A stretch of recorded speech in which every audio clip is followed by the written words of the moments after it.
Assalamualaikum Korean Radyo Kanalları. Dostlarım menekler mübarek bugün Ramazan ayının 11. günü bizde bir minutu hemen ayın taraflattık. Bir hayır sayarız ve bu miktar kulu veren peki İstanbul'da niyetler aldık. Havada kolayda kaynadık. Selamına bizler yaptık. Ramazan geldi Ramazan ayı gözüm üstünde dur cayı aylarda ziba anayı Ramazan geldi Ramazan geldi Ramazan ayı gözüm üstünde dur cayı aylarda ziba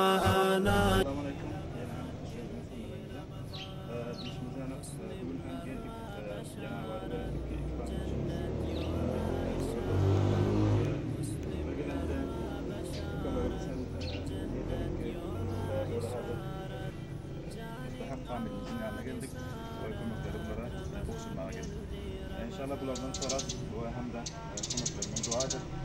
İbrahim dostumuz için. Dayıca bana siz için bir hayırsever dostumuz. Karşı kişilerden İbrahim ekene. Ama siz şunun hakkında dua edin ve kamilden açılıp bir yaşıyorsunuz siz.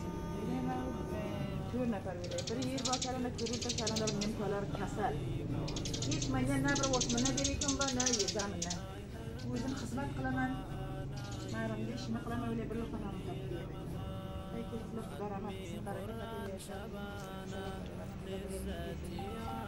Dua verseniz boşa hakkında öyle.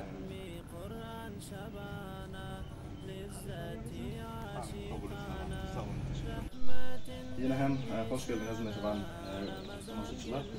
Bugün hem yine hem indiki müstahak kişimizin yanına geldik. Bunlar hem garip ailekine görüyorsunuz uyduğunda. Yaşa oturuncalar hem kirayer hem de küçük yer gördüğünüz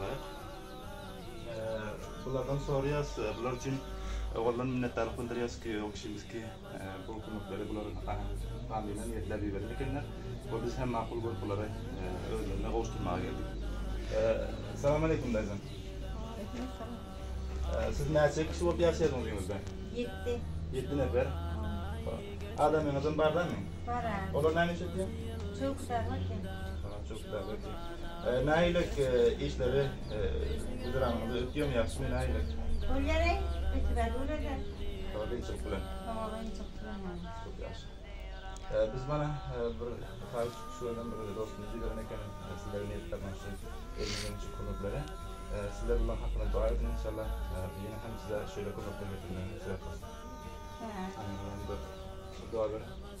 İnay var, benim baybak inay var. Şöyle taşıdık kanıt bekliyorsun. Tamam, mehriban konuşucular bilirsiniz yani biz o dostumuz ikimize konuklar niyetlendik, bunları yerine getirip öz müstahak kişilerine tapşırdık. Sizler hem istesenizler şöyle konukları, şular yanak garip famillere Ramazan aylarında ve başka aylarda hem konuk edecek olsanızlar Radyo Türkmen ve bizim sayfamızdan izleyebilirsiniz ve hem de biz hem şu kişilerin tiyana örüp biz konuklarımızı öz müstahak kişilerine tapşırırız. Yine hem görüşeceğiniz gelecek bernamalar için her birliklerinizi Allah tarafından süren hoş geldiniz.